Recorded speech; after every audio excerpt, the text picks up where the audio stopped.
everyone, welcome to you on my YouTube channel Rudra Classes IELTS and PT. I am Meenakshi. आज की video में हम discuss करेंगे speaking section को, जो हमारा पीटीई की बैकबोन है। मोस्टली स्टूडेंट के डाउट रहते हैं कि हम पीटी स्पीकिंग को कैसे इम्प्रूव करें। सो किन ट्रिक्स से आप अपना जो स्कोर है उसको 50 से अबव लेकर जा सकते हो। सो वो सब हम डिस्कस करेंगे आज की इस वीडियो में। स्टार्ट करते हैं हमारी आज की वीडियो। सबसे पहला जो हमारा एग्जाम है पीटी स्पीकिंग का, वो हमारा रीड अलाउड से स्टार्ट होता है। सबसे पहले हम उसी को डिस्कस करेंगे। आपके पास 5 to 6 पैसेज आते हैं ऐसा, जो आपके पास एक पूरा 50 to 100 वर्ड्स का होगा। आपको इसको 35 सेकंड में प्रिपेयर करना है और 35 सेकंड या 40 सेकंड में आपको इसको स्पीक करना है।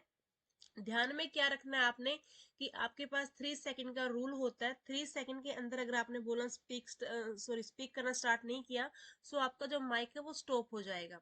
सो इस चीज को आपने अपने माइंड में रखना है। सो सबसे पहले हम स्टार्ट करते हैं कि आपका जो स्कोर है वो डाउन होने का रीजन क्या है, कि क्यों हमारा जो स्कोर है वो 50 के अराउंड या 60 के अराउंड रहता है, या तो 57 रह गया और मेरी नीड 58 की थी। वो क्यों?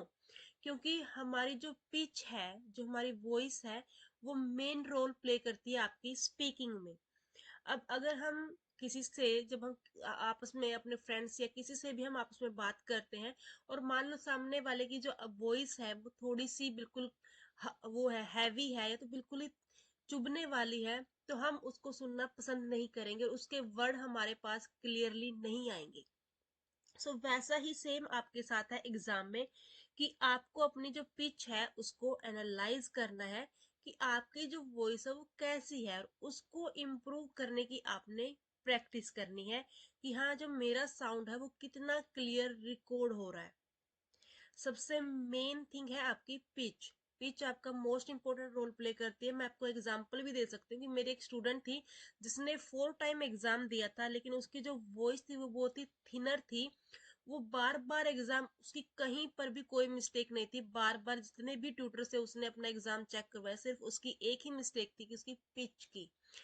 प्लीज मैं आपको रेकमेंड करूंगी कि अपनी पिच को आपने एनालाइज करना है, उसके अकॉर्डिंग आपको जो भी उसमें चेंजेस लाने की नीड होगी उसको आपने लेकर आना, तभी आपका जो स्कोर है वो इम्प्रूव होगा। अब थिनर और थिकर वो इसमें क्या है, कि मान लो मैं अब इसको आपको परफॉर्म करके दिखा रही हूँ। मैं एक ऐसे इसको ऐसे बोलूं, with with each passing year, trees and a ring around their trunks, the ring width is determined by the climate they experience. Favorable condition mean wider ring. और एक मैं ऐसे बोलूं, with each passing year, trees and a ring around their trunks, the ring width is determined by climate experience. अब ये चीजें क्या होंगी, मेरी जो आवाज है उसमें थोड़ी सी जो वॉइस, उसमें खराश का साउंड आएगा।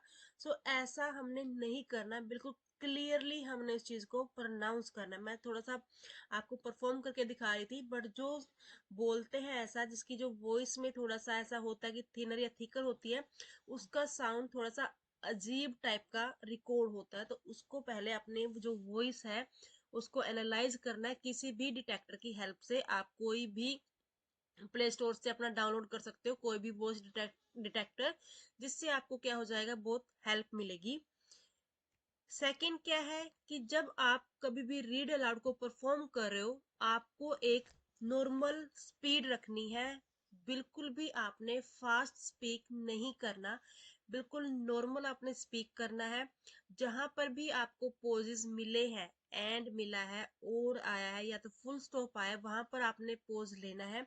अदरवाइज आपका क्या होगा, आपकी जो ब्रीदिंग है वो बीच में ब्रेक होगी, जहां पर आपका कोई भी पॉज नहीं होगा, जिससे आपकी फ्लुएंसी अफेक्ट होगी।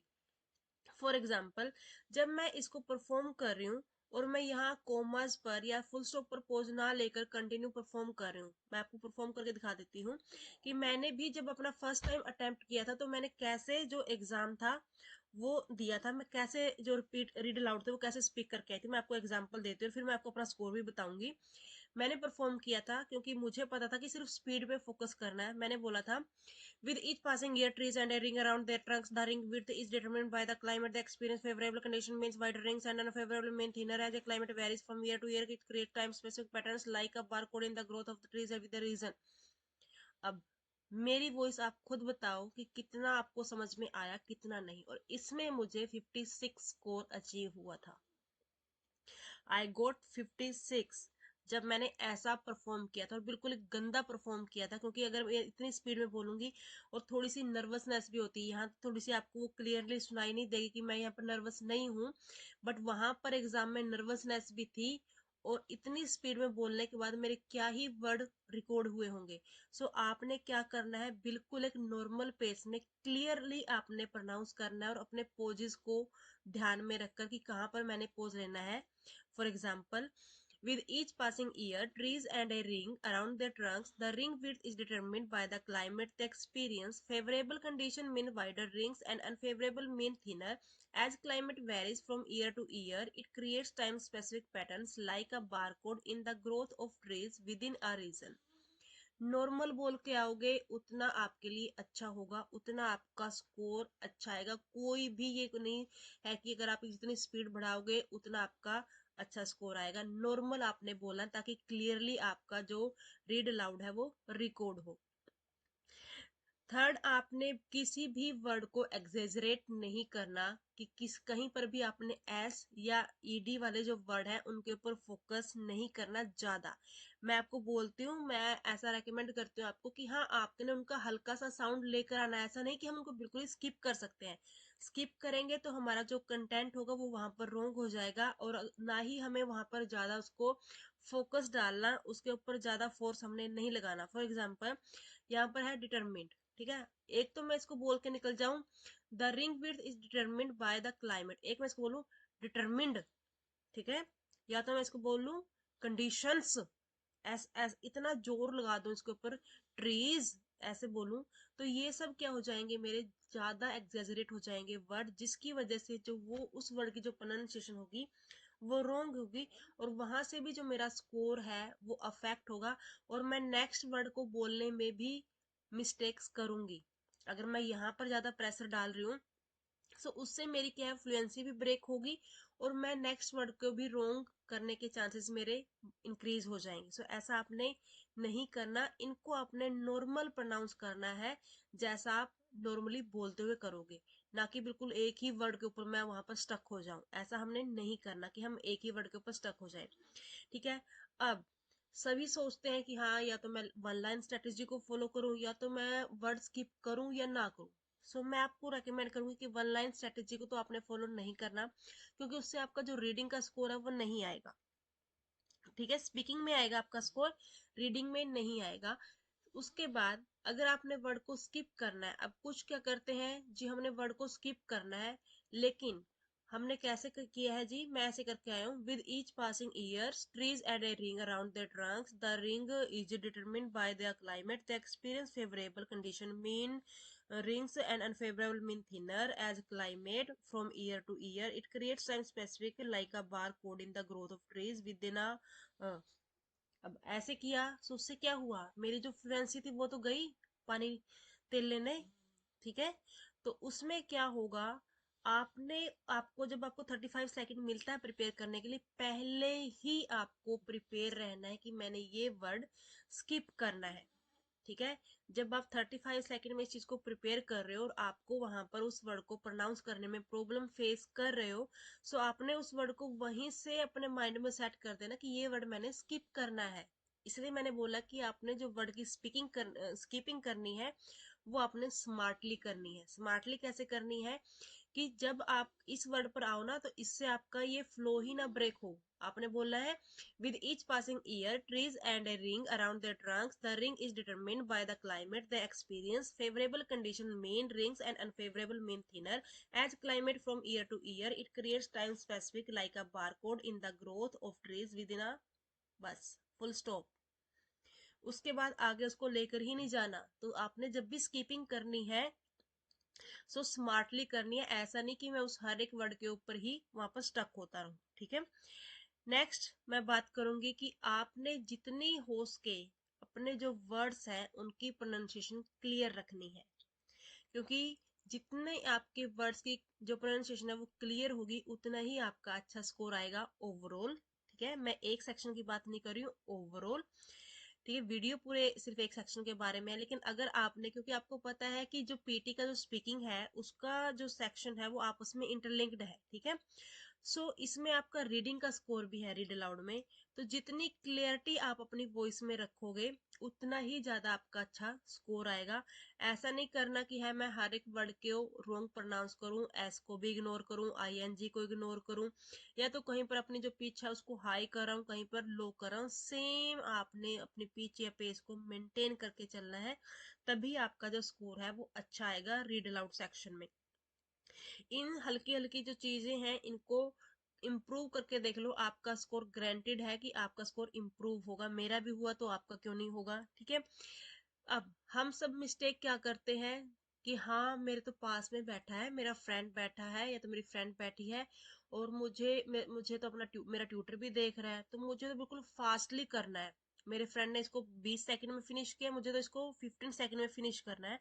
ऐसा आपने कंपैरिजन बिल्कुल भी नहीं करना। ट्राई करो कि आप सिर्फ अपने आप के लिए बोलो कि हाँ मुझे कितना क्लियरली उसको स्पीक करना आ रहा है। जितना आप अपने ऊपर फोकस रखोगे उतना अच्छे से आप रीड अलाउड सेक्शन को परफॉर्म कर पाओगे। ऐसा नहीं करना, हम करते हैं जी मेरे फ्रेंड ने तो आज 20 कर भी दिए कब के और मुझसे तो हो ही नहीं रही। आपका अपना लेवल है, उसका अपना लेवल है, आपने अपने अकॉर्डिंग करना है। जहां पर आपको लग रहा है कि यहाँ पर मेरी मिस्टेक है, वहीं से उसको पकड़ो, वहीं से उसको इम्प्रूव करने की ट्राई करो। क्योंकि ऐसा नहीं कि आज मैंने इसको छोड़ दिया कल को फिर आप उसको मिस्टेक करोगे, सेम मिस्टेक कल आपको फिर से होंगी। एक दिन तो आपने सिर्फ उसको 1 आवर देना है, लेकिन नेक्स्ट डे भी दोगे तो आपको 24 आवर आपने वेस्ट कर दिए, ठीक है। क्योंकि नेक्स्ट 12 आवर के बाद आप उसको कर रहे हो, या तो 24 आवर के अगर बीच में हॉलीडे वगैरह है। ऐसा आपने नहीं करना। आपने जो भी आपसे मिस्टेक हो रही है आपको किसी और को देख के नहीं बोलना, अपने अकॉर्डिंग बोलना। क्या हुआ अगर आपसे एक दिन में 10 रीड अलाउड होंगे तो, लेकिन अच्छे से तो होंगे। एग्जाम में स्कोर आपका अच्छा आएगा ना कि 20 करने वाले का, अगर आपने अच्छे से रीड अलाउड 20 परफॉर्म किए हैं तो। ये चीज आप अपने माइंड में क्लियर रखना कि जितना आप अपने ऊपर फोकस करोगे उतना ही आपका अच्छा ये सेक्शन जाएगा। क्योंकि उतना ही आपके अंदर आप कॉन्फिडेंस बिल्ड होता जाएगा। जितना आप अपनी जो इम्प्रूवमेंट करते जाओगे उतना आपके अंदर कॉन्फिडेंस आएगा, उतना ही ज्यादा आपका स्कोर आएगा।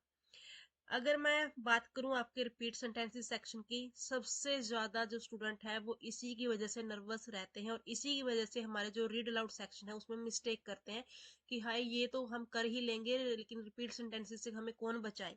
अब अगर मैं आपसे कहूं कि रिपीट सेंटेंसेस का जो स्कोर है वो कंटेंट के ऊपर भी डिपेंड करता है, कि अगर आप 50% भी उसमें से बोल दोगे ना तब भी आपको 2 मार्क्स मिलेंगे ही मिलेंगे उसमें। लेकिन आपने बोलना कैसे है उसको बिल्कुल क्लियरली प्रोनाउंस करना है और फ्लुएंटली बोलना है, ठीक है।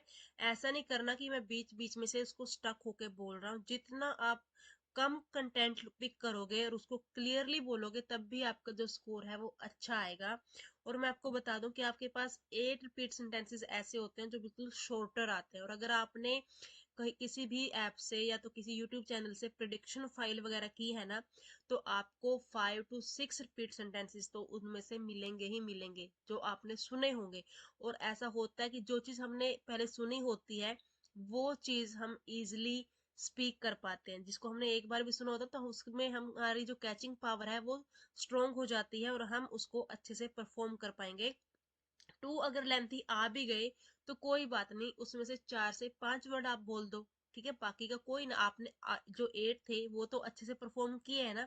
2 की टेंशन आपने नहीं लेनी। अगर उसमें आपसे 4 to 5 वर्ड्स भी बोले जा रहे हैं तो सफिशिएंट है आपके लिए, आपका स्कोर अच्छा आएगा ही आएगा डेफिनेटली, ठीक है। अगर मैं बात करूं कि हाँ हमसे तो कोई भी डेटा ही पिक नहीं होता, तो रिपीट सेंटेंसेस को सुनो, सुनने के बाद उसका जो आंसर है उसको देखो, उसको एक बार आप खुद स्पीक करो, देन अगेन सुनो और फिर आपने उसको स्पीक करना है बिना देखे। नेक्स्ट टाइम आपने उसको देखना नहीं है, एक ही बार देखना है, उसके बाद आप उसको स्पीक करो। ऐसे भी आप अपना जो लेवल है वो इम्प्रूव कर सकते हो। ये मैंने बिल्कुल बेसिक लेवल वालों के लिए बताया जिनको बिल्कुल भी रिपीट सेंटेंसेस है वो पल्ले ही नहीं आते कि हाँ हम कैसे इनको करें, ठीक है। या तो बहुत सारी ट्रिक्स होती हैं, उन पर मैं अनदर वीडियो बना दूंगी कि रिपीट सेंटेंसेस को कैसे आप इम्प्रूव कर सकते हो। उसके लिए मैं आपके लिए अलग से वीडियो डाल दूंगी स्पेशल रिपीट सेंटेंसेस के लिए, कि आपको रिटन मेथड से करना है या तो ओरली मेथड से करना है, वो सब हम नेक्स्ट वीडियो में डिस्कस करेंगे। अब अगर मैं बात करूं डिस्क्राइब इमेज की, सो डिस्क्राइब इमेज में अभी फिलहाल क्या हुआ था कि आपको टेम्पलेट में सेम सेंटेंस स्ट्रक्चर है वो रिपीट नहीं करना, ऐसा एक रूल आया था, ठीक है। सो कि हाँ, कुछ स्टूडेंट के साथ ऐसा होता है कि उनका स्कोर नहीं आया। सो ऐसा आपने नहीं करना कि आप जो सेम सेंटेंस स्ट्रक्चर है वो बार बार रिपीट नहीं करोगे। For example, I can see, I can see, I can see, ऐसा नहीं बोलोगे कि आई कैन सी के बाद सिर्फ आप कीवर्ड्स बोल दोगे। आप कुछ भी उसमें एडिशन कर सकते हो। I can see the different type of the numbers like that. I can observe the different kind of the colors. I can something else, कुछ भी आपने क्या करना है अपनी तरफ से जो भी आपको समझ, बट आई कैन वाली ओनली एक ही चीज नहीं वो डालनी है आपने कि I can see different colour, ऐसा नहीं, ठीक है। थोड़ा सा सेंटेंस को आपने क्या करना है, एग्जेजरेट करना है। प्लीज ट्राई करना कि आप 25 सेकंड तक तो स्पीक करो, ठीक है, उससे लेस देन मत करना। बिल्कुल ऐसा नहीं कि मैं उसको इमेज को बिल्कुल देखते ही खत्म कर दूं, क्योंकि आपके पास टेम्पलेट भी है और कीवर्ड्स भी है, तो उसको आपको स्पीक करने में 25 सेकंड तो लग जाता है। इससे ज्यादा ये आपकी इंपॉर्टेंट नहीं है, क्योंकि सिर्फ स्पीकिंग सेक्शन में ही स्कोर रहना है। बस इसको आपने क्या करना है, कॉन्फिडेंटली, और आपके जो कीवर्ड्स हैं, क्योंकि कंप्यूटर ने क्या करना है, कीवर्ड ही मैच करने हैं, तो आपने उनको क्लियरली प्रोनाउंस करना है। आई होप कि आपको उनको उनकी जो प्रोनाउंसिएशन है वो आपको आती हो, ठीक है। यही चीज मेन है कि जो भी आपके पास सामने कीवर्ड्स है उनकी प्रोनाउंसिएशन आपको क्लियर होनी चाहिए। अब अगर हम बात करें रिटन लेक्चर की, रिटन लेक्चर आपका इंपॉर्टेंट है। इसको आपको परफॉर्म करते टाइम बहुत डर लगता है। बहुत डर इसलिए लगता है कि हाँ, लेक्चर आएगा, लेक्चर किसी भी आपका डिफरेंट एक्सेंट का होता है, ठीक है। उसमें से हमने कीवर्ड्स को पिक करना, क्या पता हमें कीवर्ड्स पिक होंगे कि नहीं, कई बार हमारे पास फास्ट आ जाता है, कई बार स्लो आ जाता है। बट ट्राई करो कि आप स्टार्टिंग से ही उसमें से फ्रेजल वर्ब्स को चूज करना स्टार्ट कर दो और स्ट्रॉन्ग कीवर्ड्स को चूज करो। पहले आपने राइट कर लेने हैं सारे के सारे कीवर्ड्स, उनमें से आपने के पास सिर्फ 10 सेकंड का टाइम है, आपने उनको कंटिन्यू फ्लो में बोलते जाना है। कोई भी आप इजी टेम्पलेट ले सकते हो, ऐसा नहीं होगा कि अगर आपने जो टेम्पलेट है वो बिल्कुल हैवी वर्ड्स वाला ले लिया तभी आपको स्कोर मिलेगा, नहीं। रिटन लेक्चर का जो टेम्पलेट है उसको आपने सिंपल रखना है, ताकि आपके जो कीवर्ड्स आपने राइट किए उनको बोलने में आपको कोई भी डिफिकल्टी ना हो। क्योंकि अगर उनको आपको स्पीक करने में डिफिकल्टी हुई, आपके कीवर्ड्स को, कुछ आपको टेम्पलेट के जो वर्ड्स हैं वो हैवी मिल गए, तो आपके वहां पर पजल होने के जो चांसेस है वो 100% हो जाएंगे। तो उसके लिए आप, क्योंकि उससे पहले आपने क्या किया है, अभी अभी आप इमेज करके हटे हो, आपका फ्लो किस में चला हुआ है, इमेज में चला हुआ है। इमेज में क्या है, आपने टेम्पलेट पूरा का पूरा फ्लो में बोलना है, ठीक है। उसके बाद ही एकदम से आपके पास रिटन लेक्चर आ रहे हैं, तो क्या वहां पर जो मिस्टेक होने के जो चांसेस है वो अपने आप ही बढ़ जाते हैं, क्योंकि हमने पहले एक फ्लो में बोला था कीवर्ड्स को। लेकिन अब क्या हो रहा है, हमारा टेम्पलेट भी चेंज होगा और वहां पर क्या पता एकदम से हैवी वर्ड आ जाए हमारे पास, तो जिसको बोलने में हमें डिफिकल्टी होगी। तो क्या करना है, नॉर्मल बोलना है आपने, एक फ्लो में अच्छे टेम्पलेट के साथ अपने कीवर्ड्स को क्लियरली और नॉर्मल बोलना है, ये नहीं कि मैं बिल्कुल हैवी बोलूं, ठीक है। ये ना करना कि बिल्कुल सिंपल सिंपल से वर्ड उठाओ, क्योंकि बहुत सारे स्टूडेंट थे वो क्या करते थे, जी पीपल है, पीपल कीवर्ड है, जी मैंने तो उठा लिया कि हाँ यहाँ पर आपको उठाने हैं किसी भी सिटी कंट्री का नेम हो, किसी बुक का नेम हो, किसी ऑथर का नेम हो, या तो किसी भी साइंटिस्ट के बारे में बात है, तो या तो फिर आपका एजुकेशन से रिलेटेड है, तो ऐसे ऐसे कीवर्ड्स को उठाना आपने स्ट्रॉन्ग, जिनके बारे में उसमें इंफॉर्मेशन जो मेन आपका टॉपिक है, और फर्स्ट आपकी लाइन मेन टॉपिक आपको चाहे पूरे के पूरे रिटन लेक्चर के बाद में क्लियर हो, तो भी आपने उसको फर्स्ट नंबर पर ही डालना है, फर्स्ट लाइन में। ये भी नोट कर रहे हैं, बहुत सारे स्टूडेंट क्या करते हैं, उनको यही नहीं पता चलता कि हमारा जो रिटन लेक्चर है उसका टॉपिक क्या है, ठीक है। तो ये मिस्टेक नहीं करनी, टॉपिक आपको सबसे फर्स्ट लाइन में ही डिफाइन करना है। आई होप कि आपको सब कुछ क्लियर हुआ हो कि कैसे आपने अपनी जो स्पीकिंग है उसको इम्प्रूव करना है। सो ये थी मेरी आज की वीडियो, आई होप कि आपको अच्छी लगी होगी। वीडियो को लाइक करें एंड शेयर करें, और जो भी आपका डाउट है वो मुझे कमेंट करें, और जो भी चैनल पर न्यू है वो चैनल को सब्सक्राइब करें और बेल आइकन को प्रेस करें, ताकि मेरी आने वाली वीडियो का नोटिफिकेशन आपको मिल सके। मिलते हैं नेक्स्ट वीडियो में। Thank you, bye bye.